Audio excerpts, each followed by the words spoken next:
Mae Gan Bawb Ofidiau. Addasiad Llunos Dafydd. Mae'r dewraf o'r dewr, a'r mwyaf cŵl yn y byd, yn poeni am bethau mawr a rhai bychain i gyd. Mae'r un caleda foll a'r un sy'n llawn clyfrwch yn ofni synnau'r nos a'r tywyllwch. Mae'r hyn sy'n dy boeni di falle'n hwyl i blant eraill. A dyw'r hyn sy'n ofid i ti ddim yn poeni dy gyfaill. Ond weithiau mae rhywbeth yn troi'r byd ben i lawr, a phawb yn poeni gan wisgo gwg mawr. Pan mae pethau newid, mae poeni'n hollol normal. Wedi'r cyfan, mae dy fyd wedi troi mor wahanol.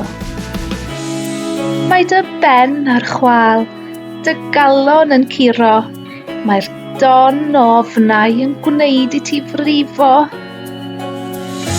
Dewch i ni siarad, falle byddwn ni'n gytun. Cawn darlunion pryderon ym mhob lliw a llun. 1, 2, 3. Mae anadlu'n ddwfn yn helpu, a chadw'n heini bwyta'n iach a chysgu. Cawn sgwrs a'n teulu a'n ffrindiau ar y ffôn, a chreu yn fusau hardd ym mhob tŷ yn ein lôn. Daw ein byd yn well trwy rannu'n gofidiau, a phawb yn agosach trwy ddangos ein teimladau. Mae'n iawn poeni, ond wnaeth hyn ddim para. Down drwyddi gyda'n gilydd. Nawr, gwena.